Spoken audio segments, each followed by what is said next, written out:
नमस्कार सभी को। इस समय हमारे साथ एक पीड़ित पिता मौजूद है। कुछ दिन पहले लगभग 5 से 6 महीने पहले जो पुत्र है उसकी हत्या कर दी जाती है। लेकिन हत्या होने के बाद बहुत समय बीत जाता है लेकिन अभी तक एफआईआर भी दर्ज नहीं होती। लेकिन जब बहुत ये दौड़ भाग करते हैं सब जगह पे अब जाके एफआईआर दर्ज होती है, लेकिन अभी तक किसी की गिरफ्तारी नहीं होती। एक पीड़ित पिता अपने बेटे को न्याय दिलाने के लिए, उसकी आत्मा की शांति के लिए उच्च अधिकारियों तक दौड़ रहा है, अधिकारियों से निवेदन कर रहा है और जो अराजक तत्व के लोग हैं जिनके ऊपर ये आरोप लगा रहे हैं कि उनके द्वारा हमारे बेटे की हत्या की गई है, उन्हें गिरफ्तार किया जाए, नहीं तो आगे चल के हमारे परिवार पे विपत्तियां आ सकती हैं और भी समस्या आ सकती है।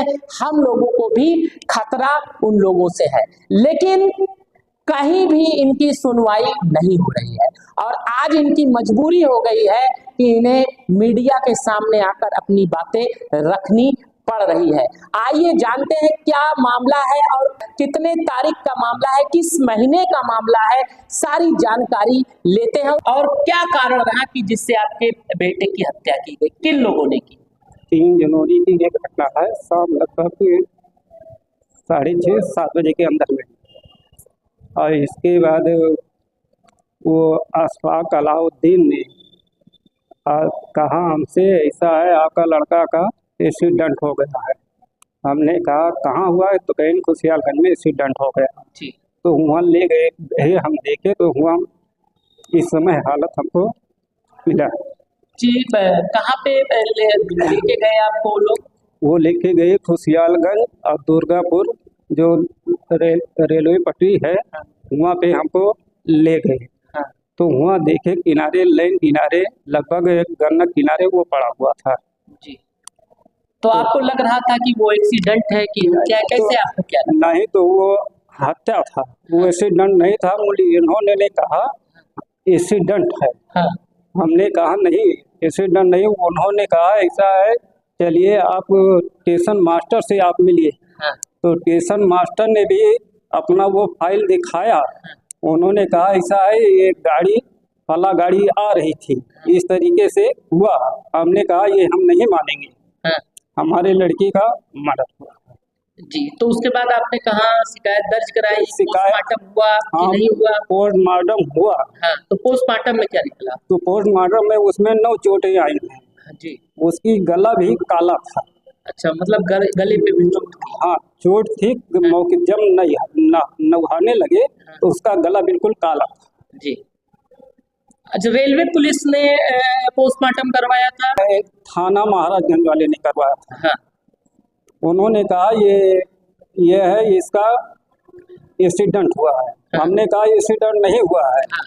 वो ग्राम सभा के जो प्रधान थे अलाउद्दीन, उन्होंने कहा ऐसा आपके लड़के का एक्सीडेंट है। हमने कहा एक्सीडेंट नहीं, हमारे लड़के का ये मर्डर हुआ है। यही बार बार मैं कह रहा हूँ, उन लोगों को हमारा कोई फरियाद सुनने वाला नहीं।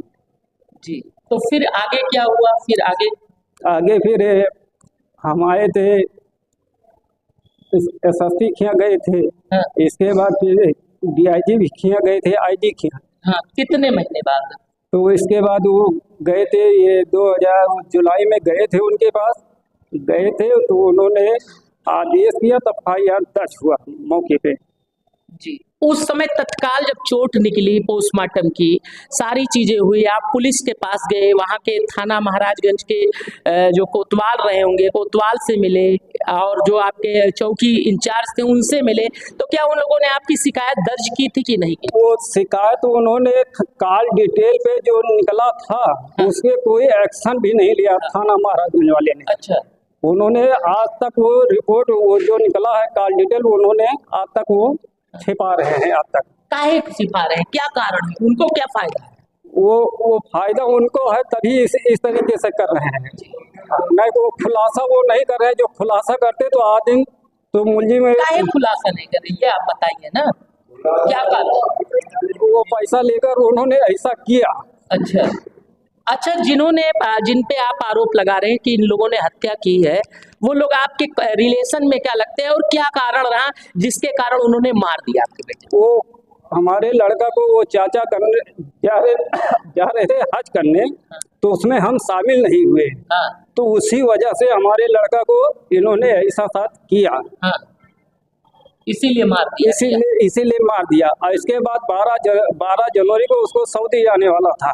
वो बार बार ये अशफाक धमकी दिला रहे थे, अपना भी दे रहे थे और लोगों से भी दिला रहे तो थे। इतनी छोटी बात के लिए कि आप हज में के उसमें शामिल नहीं हुए और इस कारणों से मार दिया, कोई और भी तो कारण रहा होगा, कुछ रहा होगा, तभी पहले की कोई दुश्मनी रही होगी या रंजिश रहा होगा जिसके कारण से हत्या की होगी। उसके पहले ये बोल रहे थे इनके पिताजी हमारे बहुत सता रहे थे, और पिताजी इनके बहुत सता रहे थे, हम किस तरीके से हम अपने लड़के बच्चे को पाले। हमारे बाप जी ने के ऐसा तो नहीं किया किसी का गला काटा है। हाँ, बोल रहे कि उन्होंने तो इस दुनिया में नहीं है, बोल रहे कि हमारे साथ ऐसा ही इन्होंने किया, सता रहे थे आप? सता रहे थे जी।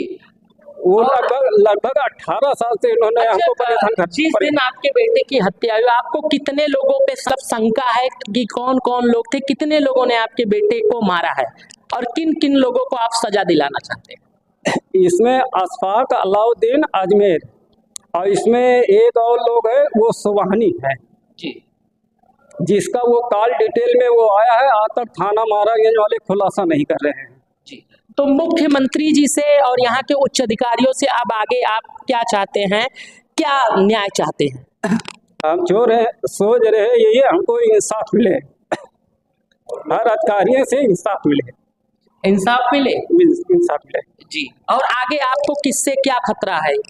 इन्हीं लोग से हमको आगे से खतरा है। आप आगे और फिर भी ये लोग हमको भी धमकी दे रहे हैं इस तरीके से।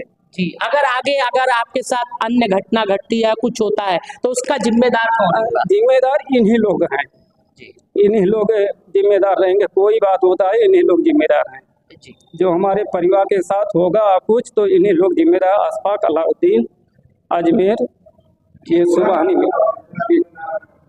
तो इस प्रकार से आप देख रहे हैं कि एक पुत्र की हत्या हो जाती है और एक पिता न्याय के लिए दरवाजा खटखटाता है, लेकिन उसे जो है उस हत्या को जो है पूरी तरह से एक्सीडेंट में बदलने का प्रयास किया जाता है। और जो पोस्टमार्टम रिपोर्ट आई जो ये बता रहे हैं कि उसमें चोट के निशान भी निकले और जो कॉल डिटेल है उसे भी जो है कहीं ना कहीं प्रशासन छुपाने में लगा हुआ है। और बहुत देरी के बाद जो है, जनवरी का मामला है और अब जाके जो है FIR दर्ज हुई। आप ये FIR की कॉपी देख सकते हैं, ये FIR इतने महीनों के बाद जो है दर्ज हुई है और धारा भी लगा हुआ है 302, 506 और 34 देख सकते हो। मुख्यमंत्री जी से भी यही कहना चाहते हैं कि कम से कम आप उच्च अधिकारियों को एक आदेश दीजिए कि अगर कोई पीड़ित है, कहीं भी कोई प्रकार का प्रकरण होता है तो उसे सही से संज्ञान ले और संज्ञान लेने के बाद कम से कम जो पीड़ित हैं उन्हें न्याय दिलाने के लिए भरपूर अधिकारी लोग प्रयास करें, जिससे जनता का विश्वास और जो पीड़ित परिवार है उनका विश्वास जो है शासन और प्रशासन के प्रति बना रहे।